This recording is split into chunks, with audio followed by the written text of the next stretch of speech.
Now, today we're going to be talking about some new programs and some new projects that Maine Ag in the Classroom has been working with this year. And very excited to get a wonderful email from a past teacher of the year for Maine Agriculture in the Classroom, Erik Wade, saying, I'd like to collaborate. How can we do that? And so I'm not going to introduce him too much. I'm going to let him do that himself. But I think you're going to be excited to hear a little bit about Alpaca Bag. Let's visit the farm. Yeah, thanks, Willie. And we actually have a special guest. Robin Fowler-Pratt is actually the owner of the Alpaca farm that I built this around. I invited her so she could see what we've been working on. So thanks for coming, Robin. I appreciate it.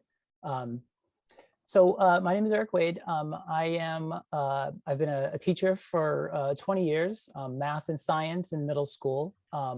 I just moved into this new position as a MLTI Ambassador, which basically means that I am the tech integrator or I can be the tech integrator for every teacher that works in my kind of space, which is from Auburn to Jackman, Stratton, Rangeley, and all the schools in between. So it's about 42 schools, about 700 teachers. We've been doing all sorts of really great stuff from doing digital photography and outdoor ed.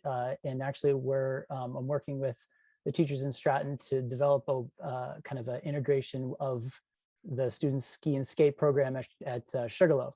So, which is just really an excuse for me to go snowboarding. So, but don't tell anybody, especially my boss. But we're very excited. It's a really cool program. When I came on board, we were told that we had the opportunity to kind of work on some more projects that are kind of outside of our realm of what we would normally do to work with teachers. And having worked with Willie in the past, I wanted to jump right on it.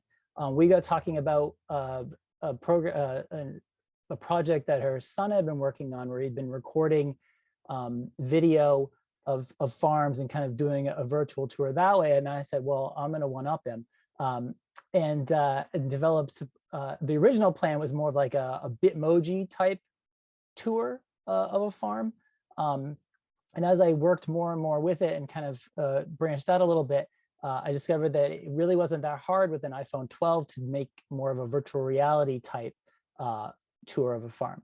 So what I've developed, and the link is in the chat if you'd like to take a look at it, it'll work on your computers just fine. Everything will be good.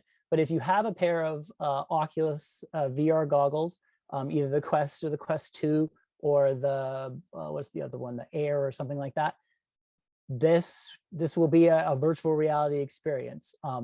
Not to like what you see on TV where they're like using lightsabers to chop at things, but like when you go to the farm, when you go into the initial page, it will be an immersive experience that you can be in, and then you can use your little hand controllers to click on the little pieces. But since I don't see any of you with VR goggles on your heads, we're going to live in a 2D world for now, which is what I really liked about this, is that it's accessible to not only like people who have those VR goggles, because they're super expensive, but it's also accessible to anybody who has a computer or a tablet or a phone. You can kind of have access to this really cool farm tour. And full disclosure, this is far from done. Robin and I are actually we're going to meet on Friday and do some more recordings of some different things. We're going to kind of look at an alpaca head to toe and look like Robin is, if you ever get a chance to go visit this alpaca farm, you absolutely should do it. It's in Unity. It is an amazing place. And Robin and the staff that work there are the most knowledgeable people I've ever met when it comes to something so obscure as an alpaca, because it really is rather obscure, which is why I chose it, because we have lots of dairy farms in Maine. We have lots of potato farms in northern Maine, but there really isn't a lot of attention, at least I don't see a lot of attention paid to some of the more kind of ecotourism farms like the Northern Solstice Farm in Unity. So we're going to meet this Friday. We're going to do a head to toe alpaca thing. She's going to talk about some stuff that explains some things that are on the internet and make absolutely no sense, that I'm sure she has a much better grasp on. So this is an absolute work in progress. But so basically the way this works is I shot this with my iPhone 12. It is and using an app called Matterport. And basically it just is a bunch of pictures all stitched together to make a virtual environment. Anybody can do this as long as you have an iPhone 12, an iPhone 13. One of the Android cameras has a LiDAR camera on it. The iPad Pros all have LiDAR cameras. And what you do is you take your pictures and then you put it into the app, and then the web-based app allows you to add these little points on there. What these points do is give you the ability to link to other things. So for instance, the Meet the Alpacas, when I click it, it takes me to a Google Slides page that I created that will eventually load. And on that page are some pictures of some of the alpacas. This is far from all of them, but just kind of an introduction. And when you click on, we'll click on Hamilton because he's my favorite. When you click on that, Northern Solstice Farm has already developed YouTube introductions to a lot of their alpacas. They built this while during the pandemic. This is, here, let me start it here. I'll press play. I'm mute it though.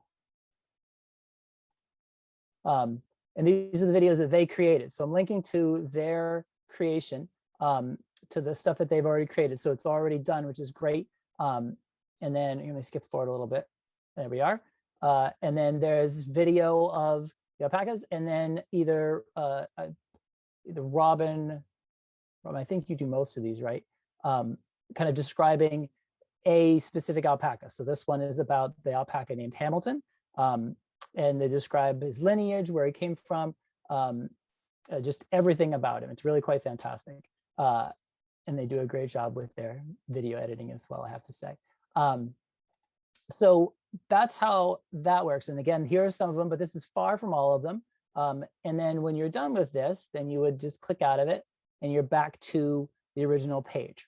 So there's stuff in here that really is kind of designed for middle school kids, but it can very easily be scaled down to just about any age level that you wanted to. I built and I'll talk about the teacher resources in a second, but I built the teacher resources kind of around the idea of middle school, a middle school curriculum, because that's really all that's what I'm most familiar with. I've never taught elementary school before. So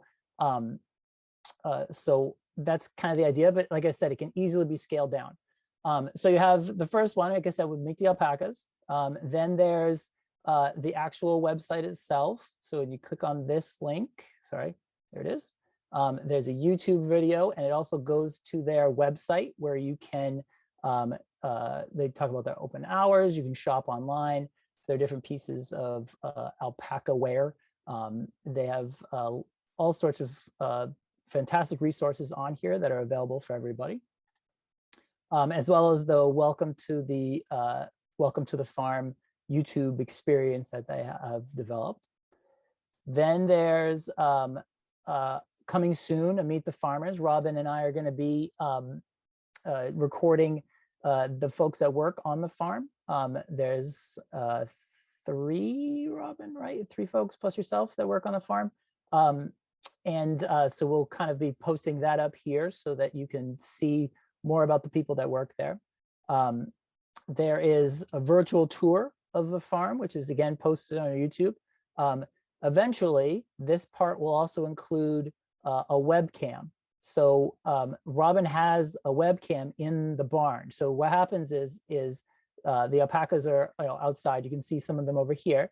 But they come into the barn section here to have dinner and whatever else they do, and get groomed to get ready for the nights, things like that.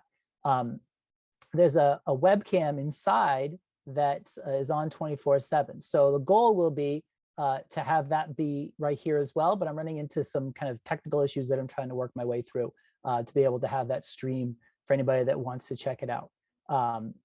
So then these are these are kind of the sections that are just kind of fun, right? These are kind of the fun sections, but this is academic and this is designed to be academic. But just so I just want to make sure I'm clear on one very important piece. It is not a curriculum. I have not developed a curriculum in any way. The idea here is that these are meant to be supplements, authentic supplements, if you will, to your existing curriculum. So for instance, over here on this side right here, these are the different pieces that have to do with kind of the academic pieces of this. And they'll, again, it will kind of grow and grow and grow as this builds up. This is far from completed. So when I click on what is an alpaca, it takes you to a Google slide that just has a comparison between alpacas and, there it is. It talks about what an alpaca is, gives you its kind of lineage here, where it comes from, where they're from, some geography pieces to it. There's more over here, the different types of alpacas that there are. And then the idea is that this is the academic piece. It's not, like I said, it's not a curriculum. It's just, if you're doing something with geography and you could fit in a little bit of geography that has to do with alpacas, because you're talking about, the southern parts of South America, where alpacas are native, then, this would be a fantastic opportunity to be able to throw a little bit of extra agriculture piece into your geography lesson that you may already be doing.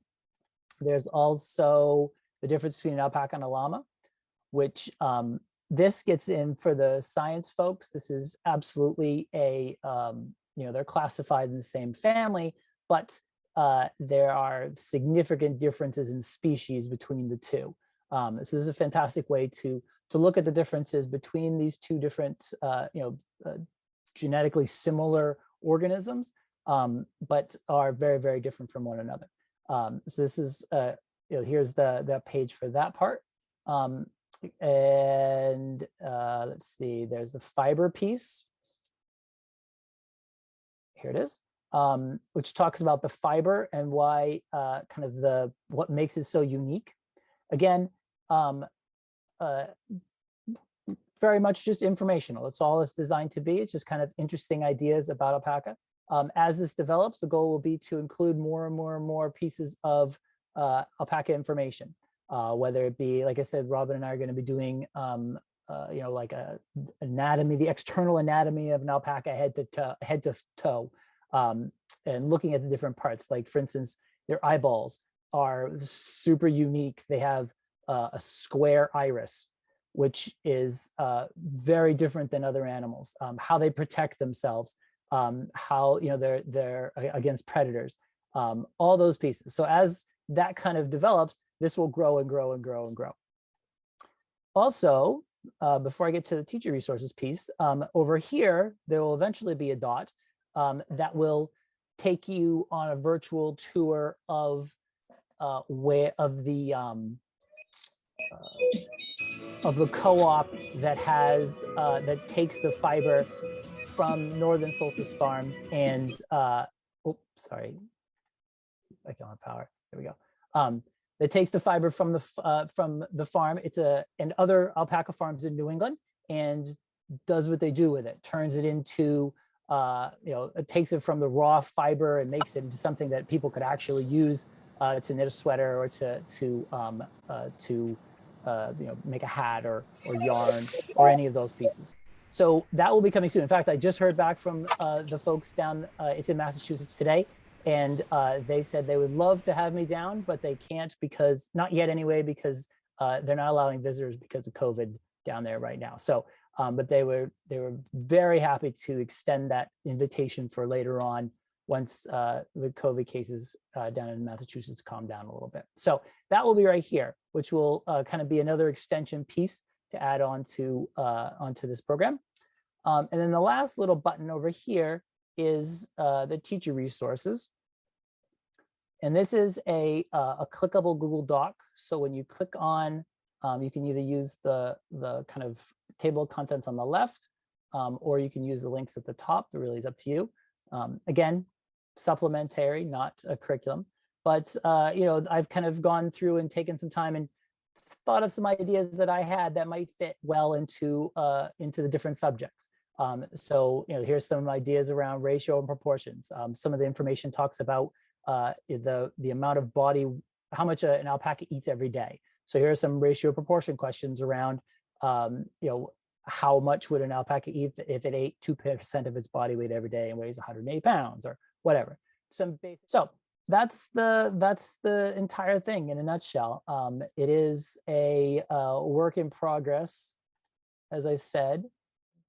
I want to make sure I leave just any time for anybody if you have any questions or anything like that. So this is the basic idea. Like I said, it is a work in progress.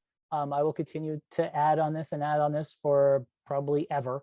But this is the basics, and it's been really fun to work on. So, but there are fiber lessons on the Maine Ag in the Classroom lesson site, and the address is maineagintheclassroom.org. So you're welcome to look at those that will tie in. Those are all aligned to standards. I did have a small question to Erik about his plan.